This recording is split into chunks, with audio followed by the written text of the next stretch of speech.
जय जगन्नाथ नमस्कार। आसतु नजर पकेबा मयूरभंज जिलार आज टॉप न्यूज अपडेट कौन कौन सब रही किंतु पूर्व आपण मान गोटे अनुरोध वीडियोटी को संपूर्ण देखंतु आ जो मैंने प्रथम करी चैनल को आछंती सब्सक्राइब करंतु जाफल प्रत्येक नूतन वीडियो नोटिफिकेशन आपण सर्वप्रथम पाई परिबे। आज प्रथम खबर करंजिया जोरासाई ठारे चढ़ाऊ 8000 केजी महुलपच नष्ट 80 लिटर महुली मद जबत। करंजिया ब्लॉक अधीन जोरासाई ठारे विपुल परिमाण में महुल मद तैयारी होउथबार सकाळु करंजिया पुलिस विशेष सूत्रରୁ खबर पाइथिला। खबर पाई थाना अधिकारी नीरज मल्लिक निर्देश क्रमे करंजिया पुलिस एक दल जोरासाई निकट जंगल में सकाळ प्राय 7 घटिका समय चढ़ाऊ करथिले। घटनास्थल अभियुक्त माने फेरार हो जाइथिबा बेले पुलिस 8000 किलो महुलपच नष्ट करी 80 लिटर महुल जबत करथिला। यह सहित महुली मद तैयारी करने निमंते व्यवहृत विभिन्न सामग्री को मध्य पुलिस नष्ट कर देखा मिलता। परवर्ती खबर विभिन्न समस्या को नहीं खड़मबेड़ा पंचायत कुनालडाही और हारीडाही ग्रामर लोके भोट बर्जन पर विडीओ को देले दायीपत्र। आउ किसी दिन पर साधारण निर्वाचन रही बेले मयूरभंज जिला विषय ब्लॉक खड़मबेड़ा पंचायत अधीनस्थ कुनालडाही और हारीडाही ग्रामर जनता आसंता हेबाकु थिबा साधारण निर्वाचन में भोट बर्जन पर निष्पत्ति नहीं। ए बाबद में पूर्वाह्न 11 घटिका समय विषय वीडियो और मयूरभंज जिलापाल उद्देश्य भोट बर्जन निष्पत्ति नहीं एक लिखित दायीपत्र देथिबार देखा मिली। सूचना मुताबक खड़मबेड़ा पंचायत 1 नंबर वार्डर यही कुनालडाही और हारीडाही ग्राम में विद्युत रास्ता पानीय जलर घर अभाव रही। अंगनवाड़ी सहित विद्यालय नथिबा कहते ग्रामवासी जाफल रास्ता नथिबा जगु जरूरीकालीन सेवा एवं मौलिक सुविधार वंचित हो रही कहते ग्रामवासी।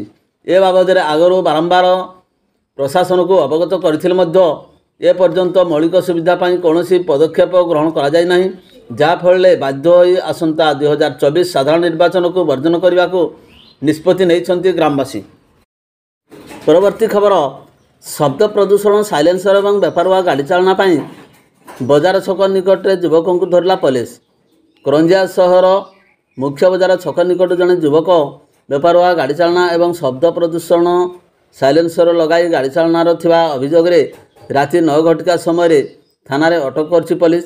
किसी दिन पूर्व पुलिस पक्षर एभली साइलेंसर न लगेगा तथा बेपारुआ गाड़ी चालना कले आईन अनुजाई कार्यानुष्ठान नियाजिबो बोली सूचना दी जाइथिला। विगत किसी दिन पूर्व सहर दुर्घटना सबू होउथबारो पुलिस पक्षर यही कार्यक्रम हाथ को नि थाना अधिकारी नीरज मल्लिक सूचना प्रदान करछंती। परवर्ती खबर अलाजोरी निकट में पैसेंजर ट्रेन रु खसपड़ी युवक गुरुतर।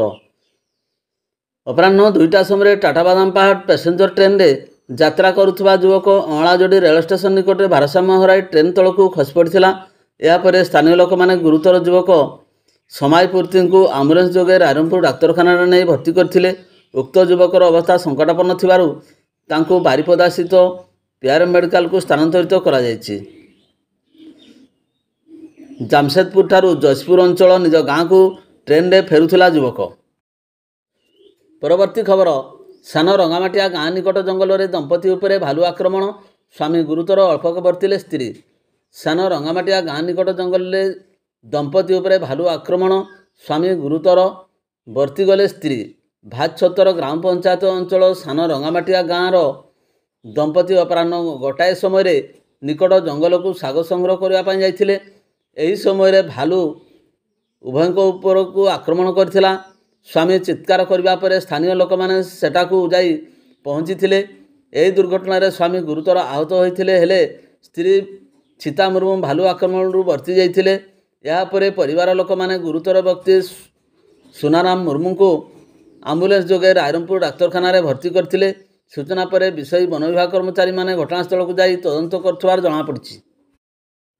परवर्ती खबर रायरंगपुर ठारे झारखंड मुक्ति मोर्चार मिसिले पूर्वतन बीजेपी राज्य संपादक। मयूरभंज जिला मरड़ा निर्वाचन मंडल वरिष्ठ नेता कृष्णचंद्र दास अपराह्न 3टा समय विधिवत भाव झारखंड मुक्ति मोर्चार योगदान करछंती। रायरंगपुर स्थित टाउन हॉल परिसर में अनुष्ठित मिश्रण पर्व में श्री दास मिशिथिबार सूचना देछंती। आगामी साधारण निर्वाचन में श्री दास निर्वाचन लड़ाकू जेएमएम रे मिशिथिबारु लड़े जोरदार हेबो बोली कहते श्री दास। उक्त मिश्रण पर्व में जेएमएम राज्य सभापति अंजनी सोरेन, झारखंड आदिवासी कल्याण मंत्री दीपक बरुआ, विधायक समीर महांती प्रमुख उपस्थित थिबा देखा मिलता। परवर्ती खबर, जजपुर बीजेपी मिश्रण पर्व अनुष्ठित, जोगदेले विधायक गणेशराम सिंह खुंटिया। जजपुर निर्वाचन मंडल विधायक गणेशराम सिंह खुंटिया एवं रायरंगपुर विधायक नवचरण माझी उपस्थित बुधवार 2 घटिका समय सहस्राधिक बीजेडी कर्मी बीजेपी सामिल होते। उभय विधायक बीजेपी योगदान करथिबा कर्मी को उभय उत्तरीय एवं टॉफी प्रदान कर स्वागत करथिले। परवर्ती खबर, आमडिहाटारे 14टी ट्रक को धरिला माइनिंग विभाग, जबत है 2टी ट्रक। बेआईन माटी चालाण अभियोग में 2टी ट्रक को जबत करथिला और 12टी ट्रक खसी जाइथिबा घटना मयूरभंज जिला रासगंजपुर ब्लॉक अंचल चर्चा विषय पलटि जाइछि। सूचना अनुसार अपराह 3टा समय रासगंजपुर थाना अधीन नाकीचुआ पंचायतर पुरुलिया निकट में बेआईन भावे माटी नेउथवा 14टी ट्रक को धरिथिला माइनिंग विभाग। तेबे माइनिंग विभाग प्रथमे 2टी ट्रक को रासगंजपुर थाना को आनी थिला माइनिंग विभाग एवं अन्य 12टी ट्रक माइनिंग विभाग को चकमा दे सेठारु खसी जावाकू सक्षम होइतबा जणा जायछि। तेबे रासगंजपुर थाना रे 2टी ट्रक जबत करा जायतवार सूचना दैछन्ति माइनिंग विभाग ऑफिसर उदय भानु साहू। अपरपक्ष 12टी ट्रक खसी जाइथिबा ट्रक गुड़िकर नंबर माइनिंग विभाग पाखरे थिबारु सेगुड़िक खूब शीघ्र धराजिव बोली सूचना दैछन्ति। एने 4/24 रे एक मामला मध्य रुजु करा जायछि। परवर्ती खबर, बेतनटी थाना इलाका रे दुई पक्षों मध्य गंडगोल, महिला को टणाटरा कर अर्धउलग्न पूर्वक असदाचरण अभियोग, 2टी पृथक मामला रुजु। हस्तगत सूचना मुताबक बेतनटी थाना इलाका रे गोटे ग्रामरू 2 पक्षों मध्य गंडगोल उपजिथिला। प्रथम पक्ष अभियोग मुताबक द्वितीय पक्ष प्रथम पक्ष स्वामी को तंटी चिबी आक्रमण करथिले। स्वामी को बंचाइबाकू आसिथिबा स्त्री एवं भौणी को आक्रमण करी भौणी को टणाटरा करी अर्धउलग्न करी असदाचरण नहीं एतलारे दर्शा जाइछि। एने उभय पक्षों एतला क्रमे बुधवार राति 10टारे विभिन्न दफारे 125 एवं 126 नंबर रे 2टी पृथक मामला रुजु करी तदंत आरंभ करछि बेतनटी पुलिस। परवर्ती खबर, 2019 मसीह एक पक्ष मामला रे गिरफ होई विचाराधीन कैदी भाव में बंदी जीवन बिताउथबा जेल भितरु पीड़िता को फोन कर हत्या धमक देवा अभियोग में पुणी 2023 मसीह आउ एक मामला रुजु करा जाइथबा बेले अभियुक्त को द्वितीय मामला सहित ट्याग करने को मंगलवार अपराह्न 12:30 बजे बेतनटी जेएमएफसी कोर्ट रे रिमांड रे आवेदन कले। मामलार तदंत अधिकारी तथा कृष्णचंद्र फांडी अधिकारी एएसआई सुतार कुमार महांतो। हस्तगत सूचना मुताबक बेतनटी थाना इलाकार अभियुक्त अभिजित बेहेरा पस्को मामला रे गिरफ होई विचाराधीन कैदी भाव में 2019 मसीह बंदी जीवन बिताउछंती।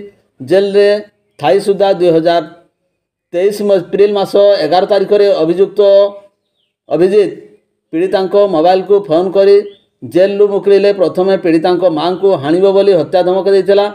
यापर से 11 तारिख संध्यारे अभियुक्तर बापा पीड़िता बापा को मध्य हाणी जीवन मारिबा पई हत्या धमक देइथिला। एने पीड़िता माँ को एतला मूले 116 नंबर रे मामला रुजु करी बेतनटी पुलिस 2019 पस्को मामला सहित 2023 मामला ट्याग करने निमंते मंगलवार बेतनटी जेएमएफसी कोर्ट रिमांड पाई तदंत अधिकारी एएसआई सुतार कुमार महांतो आवेदन करछंती। परवर्ती खबर, करंजिया स्वयं शासित महाविद्यालय परिसर रे थिबा स्ट्रॉन्ग रूम परिदर्शन कले जिलापाल। करंजिया निर्वाचन मंडली पाई आवश्यक थिबा 30 गोटी और जसपुर निर्वाचन पाई 26 गोटी ईवीएम एवं वीवीपैट मशीन देवेंद्रपुर बारिपदा गोदामरू आसी करंजिया स्वयं शासित महाविद्यालय परिसर रे थिबा स्ट्रॉन्ग रूम रे पहुंची थिला। अपराह्न 5 घटिका समय जिलापाल दत्तात्रेय भाव साहेब सिंधे स्ट्रॉन्ग रूम परिदर्शन करी समीक्षा करछंती।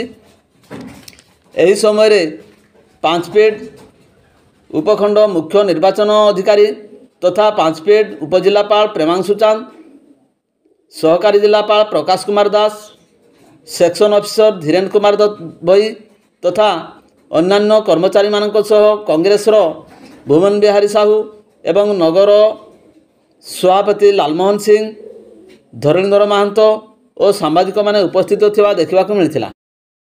परवर्ती खबर, डाक कर्मचारी द्वारा मुख्य डाकघर बाहरी सहर परिक्रमा कला भोटर सचेतनता शोभायात्रा। करंजिया स्थित मुख्य डाकघर कर्मचारी द्वारा आगामी साधारण निर्वाचन में भोटर को सचेतनता करने उद्देश्य अपराह्न प्राय 5 घटिका समय एक विशाल निर्वाचन सचेतनता शोभायात्रा अनुष्ठित होती। यह सचेतनता शोभायात्रा पोस्टाल इन्स्पेक्टर विक्रम कुमार नायक नेतृत्व में मुख्य डाकघर बाहरी सहर बजार रास्ता सिनेमा हॉल छक बसस्टाण्ड कचेरी छक दे सहर परिक्रमा करी देशर यही पर्व में मतदाता माने निश्चित मत सब्यस्त करने को आह्वान करा जायथिला। यही कार्यक्रम में पोस्टाल इन्स्पेक्टर श्री नायक मुख्य डाकघर पोस्टमास्टर नंदकिशोर नायक समेत सहरर एवं ब्लॉकर समस्त पोस्टमास्टर एवं डाक कर्मचारी माने जोग देथिबा देखिबाकू मिलिथिला। परवर्ती खबर बारिपदा सदर अंचल निखोज थिबा जणे नाबालिका और अभियुक्त नाबालक को बारिपदा सदर पुलिस द्वारा बालेश्वर थाना सुनाहाट अंचल उद्धार। सूचना अनुसार बारिपदा सदर थाना अंचल जड़े निखोज थिबा नाबालिका को बारिपदा सदर पुलिस द्वारा बालेश्वर थाना सुनाहाट अंचल उद्धार होइथिबा नै पुलिस पक्षर बुधवार राति 10:10 समय सोशल मीडिया माध्यम सूचना प्रदान कराई। तेबे यही घटना नाबालिका निखोज नहीं बारिपदा सदर थाना 70/2024 मामला रुजु होइथिबा लिखाଯାଇଛି। बारिपदा सदर थाना पुलिस नाबालिका को उद्धार करी तांको परिवार वर्ग को हस्तांतरित करिछि। एपटे अभियुक्त जनक मध्य नाबालक होइथिबा बेले तांको बारिपदा स्थित सुधार गृह को पठाई दिया जाइछि। भिडियोटी को शेष पर्यंत देखिथिबारु अनेक अनेक धन्यवाद।